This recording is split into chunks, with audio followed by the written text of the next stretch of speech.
What is up, all of you awesome, amazing people on YouTube? The old Coot here, coming at you with another exciting video up here in the San Gabriel Mountains. Did a little bike packing and basically just wanted to show everybody what the setup was, how I got everything in. Also, those cargo bags are well worth it. I will put links down below in the description to everything that I'm going to be showing in these videos, but look at this, leave no trace. So we were up here a week ago, same exact spot, and you can't even tell that we were here. There was a hammock that was between these two trees. We had tents like everywhere. But just wanted to show everybody in this specific video my bike packing setup. So this is an Area 13 Sabre, which is very similar to the Foxbat. The Foxbat has the top tube, whereas the Sabre has like the step-through design. Battery life is pretty good. I would say, you know, level flat terrain with, you know, level 2 and maybe like in second gear, I probably get somewhere around like 50 to 60 miles on one charge, you know, like in a day. Like I would do 30 miles to location, 30 miles back, like that kind of a vibe. But I do like this bike a lot. It's been pretty comfy with some, you know, some small modifications. But as you can see there's the shocks, the RST shocks, which do have like a lockout and all that. And then I did upgrade the handlebar. This is the box one. I believe you get like a 6-inch rise out of this, and it just makes it more comfy to, you know, just to sit more upright on the bike or whatever. And then one of the biggest things I did was I changed out the seat post. So I used a Connect suspension seat post and just basically dialed it in so it was in the middle. And I already did a video on that. If you want to go back in my video playlist, check out how we did all that. And then the Cloud9 seat really is a Cloud9.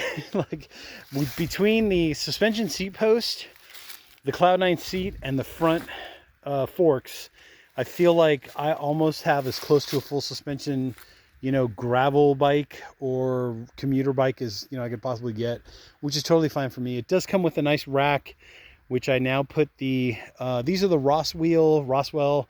They go by different names, but like I said, I'll put links down below in the description. But basically you got 40 liters total. So you have 20 liters in each bag. And right now what's in there is a whole bunch of products that I'm going to be reviewing today in future videos. So you have to stay tuned. On top, ice mule cooler. And actually there's 2 more ice mules that are in those. Like I kind of stuffed them in like nesting style. And then very important is whenever I go on a ride, I always try to bring the essential bike stuff, and I usually keep those back here. So what I've got back here, just to show you real quick, is this is my air pump.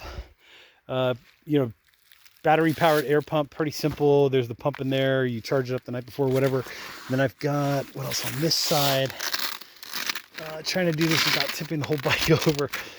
Very solid hook and loop connections.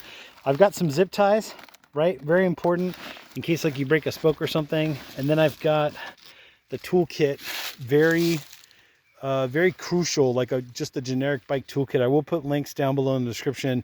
But when you open this up, let's see if I can do this with one hand. When you open this up, slow goings. So when I open this up here, I've got a patch kit. I've got like a wrench. There was my tire thing. Anyways, here's what's in that toolkit. Basically, there's a little wrench with like some Allen keys and that kind of stuff.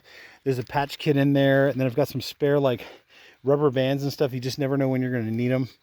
But that's basically what's in here. And we'll get into all this in a second. I just wanted to kind of give everybody just a general overview of how the Roswell bags look on the bike. And I also, one modification I also did too is I cut the fender a little bit. I felt like it was just down too much, so I kind of cut it, readjusted it, and did that. What other mods did I make to this bike?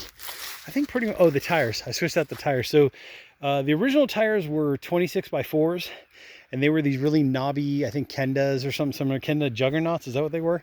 What I did was I put in the 27.5x3 wheel set, and then I switched out the tires to the V Speedsters. So for the type of riding that I do, which is mostly pavement, right, with maybe just sporadic like packed dirt, these tires are what works for me. You know, like I said, everybody's different, but what works for you. It does have a kickstand, or the bike does have a kickstand. Right now, because I'm so loaded, I don't want to put that much stress on the kickstand, so it's like leaning up against the tree. Good tip, by the way, in case you're kind of curious in doing that. So basically what you do is you bring up your pedal, lean your pedal against the tree, and then that way the bike's kind of like freestanding or whatever, you get the idea. But anyways, that's just a quick overview of my bike packing setup. I'm going to break this all down and we're going to do a bag dump, and I'll show you all what's in there when I'm fully loaded with like a hammock and an underquilt and an overquilt, and you know, the list goes on and on and on for all the other good stuff. But for now, this is my setup. Beautiful San Gabriel Mountains up here. Look at how gorgeous this is.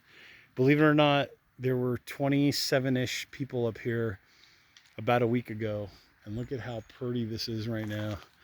Warm too, like maybe 50s. I'd say right now it's about 50s. Overnight lows last night were like in the 30s, maybe like 37-ish. But anyways, I digress. Anyways, hit that like button, hit the subscribe button down there below. That's just a quick overview of my bike packing setup. Stay tuned for more videos where I will break all this down and show you exactly what's and where and all that good stuff. And I'll catch you on and hit the description section down there below for some links to some pretty cool products.